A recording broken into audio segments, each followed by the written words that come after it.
Hello बच्चों, क्या हाल चाल।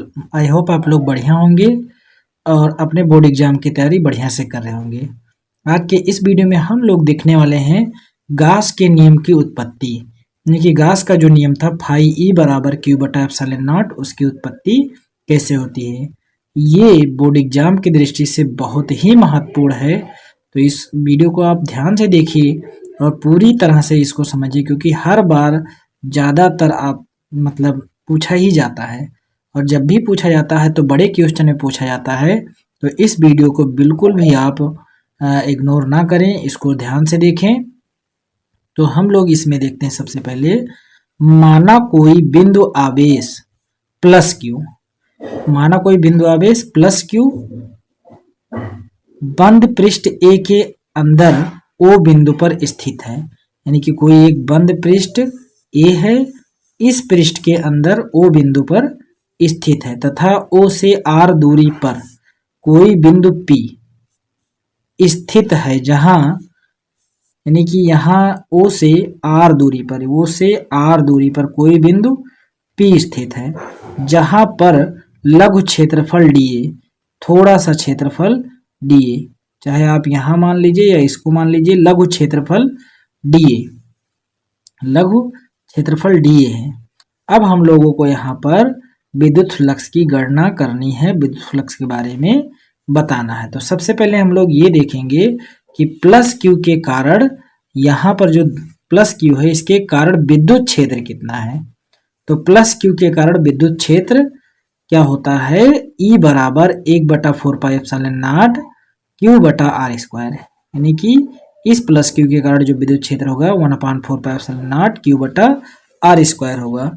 और दूसरी बात, यदि आप हमारे इस चैनल पर पहली बार आए हैं तो प्लीज़ चैनल को सब्सक्राइब कर दीजिए, वीडियो पसंद आया हो तो वीडियो को लाइक कर दीजिए, और फिर से एक बार दोबारा, यदि आप चैनल पर पहली बार आए हैं तो प्लीज़ सब्सक्राइब कर दीजिए, इससे आपका कोई नुकसान नहीं होने वाला है। और यदि आप रसायन विज्ञान का वीडियो देखना चाहते हैं, जैसे फ्रेयान क्या है, कार्बन टेट्राक्लोराइड, या आप जीव विज्ञान से हैं तो परागण किसे कहते हैं, स्वपरागण, परपरागण, या फिर आप यहाँ पर डीएनए प्रोटीन सिंथेसिस कैसे होता है, क्योंकि बार बार पूछा जाता है जेनेटिक कोडांस क्या है, ओटच फिटिंग अपक्रिया के बारे में, डीडीटी के बारे में, डाउन सिंड्रोम के बारे में, या अति महत्वपूर्ण प्रश्न हर सब्जेक्ट के बारे में आप देखना चाहते हैं तो आप डिस्क्रिप्शन में लिंक पर क्लिक करके चेक कर सकते हैं। तो हम लोग देखते हैं सबसे पहले प्लस क्यू के कारण विद्युत क्षेत्र। तो प्लस क्यू के कारण विद्युत क्षेत्र ई बराबर 1/4πε0 क्यू बटा आर स्क्वायर है। और आगे हम लोग अगर देखें तो यदि विद्युत क्षेत्र ई तथा क्षेत्रफल सदिश डी, यानी कि जो यहाँ पर विद्युत क्षेत्र ई है और क्षेत्रफल सदिश जो डी है, इसके मध्य थीटा कोण हो तो, थीटा कोण हो तो इस डीए क्षेत्रफल से गुजरने वाला जो विद्युत फ्लक्स होगा वो कितना होगा। तो यहाँ पर हम लोग और आगे पढ़ते हैं कि विद्युत क्षेत्र ई तथा क्षेत्रफल सदिश डीए के मध्य थीटा कोण है तो अल्पांश डीए से गुजरने वाला विद्युत फ्लक्स जो होगा अल्पांश है, तो अल्पांश से अल्प ही विद्युत क्षेत्र निकलेगा, तो इसको हम लोग क्या लिखेंगे, डी फाई ई, मतलब थोड़ा सा विद्युत फ्लक्स है वो होगा ई इंटू डी ए होगा। जब वेक्टर हम लोग हटा देंगे, यानी कि सदिश को हटाएंगे, तो वहां पर क्या आ जाएगा, डी ए कॉस थीटा आ जाएगा। तो फाई ई बराबर क्या हो जाएगा, E into D A cos theta. अब यहाँ पर अगर हम लोग देखें तो ये ई है और विद्युत क्षेत्र ई का मान हमको कितना मिला है, 1/4πε0 क्यू बटा आर स्क्वायर। तो इसके जगह पर हम लोग क्या रख देंगे, इस मान को रख देंगे।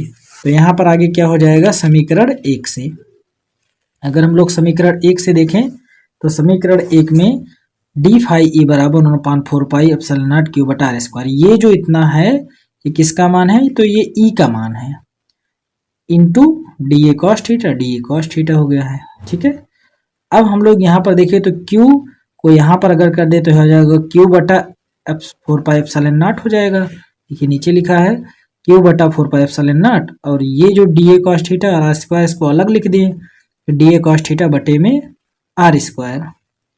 अब यहाँ पर सबसे मेन बात ये है कि जो डी ए कॉस थीटा बटे आर स्क्वायर है, यदि अल्पांश डीए मतलब छोटा सा क्षेत्रफल डीए द्वारा ओ बिंदु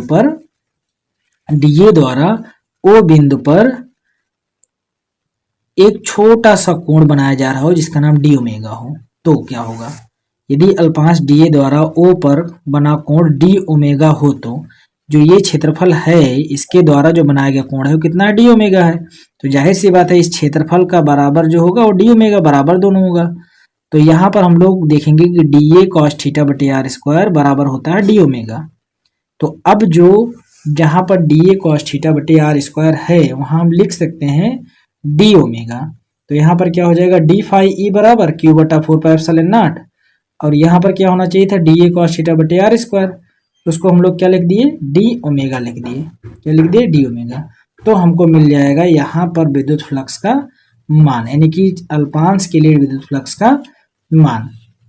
अब यहाँ पर हम लोग देखें तो एक चीज और भी है, हमको मान लीजिए कि पूरे पृष्ठ का निकालना हो। अभी जैसे यहाँ पर थोड़े से पृष्ठ के लिए निकाले हैं, तो पूरे पृष्ठ के लिए हमको विद्युत फ्लक्स निकालना हो तो क्या होगा? ऐसे थोड़ा थोड़ा जो टुकड़ा है इन सबको जोड़ लिया जाएगा, यानी कि समाकलन कर लिया जाएगा, और समाकलन करने के बाद में हमको पूरे पृष्ठ के लिए मिल जाएगा। तो यहाँ पर हम लोग अगर देखें तो यहाँ पर लिखा हुआ है संपूर्ण पृष्ठ से निकलने वाला विद्युत फ्लक्स, यानी कि पूरे पृष्ठ से निकलने वाला जो विद्युत फ्लक्स होगा वो क्या होगा? फाई ई होगा। और जो ये डी फाई ई है छोटा छोटा, इन सब का क्या हो जाएगा? क्लोज इंटीग्रेशन समाकलन हो जाएगा बराबर इस वाले का भी इंटीग्रेशन हो जाएगा पूरे का। तो यहाँ पर क्यू बटा 4 pi epsilon not into D omega हो जाएगा। अब यहाँ पर अगर हम लोग देखें तो डी फाई ई जो है छोटा छोटा मिलके क्या बन गया? फाई ई बन गया।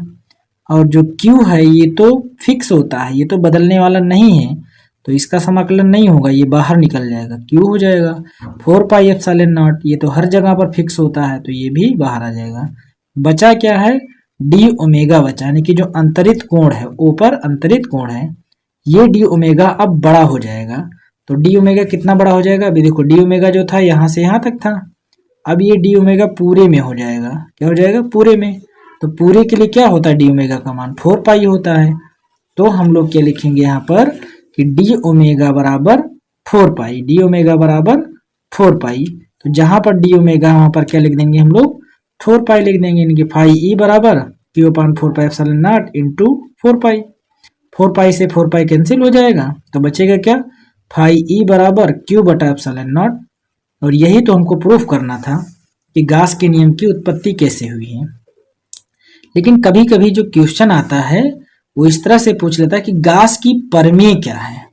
तो जब गास की प्रमेय हमसे पूछता है तो हमको ये इतनी कहानी लिखने की जरूरत नहीं होती है, तब हम लोगों को सिर्फ गास के प्रमेय के बारे में लिखना होता है, जो हमने अगले वीडियो में बताया था जी गास की प्रमेय क्या है। तो इसके जो वीडियो का लिंक है वो डिस्क्रिप्शन में है, उससे आप देख लीजिए कि गास का प्रमेय क्या है। गास की प्रमेय जब पढ़ोगे तो उससे ये थोड़ा सा और आसान हो जाएगा।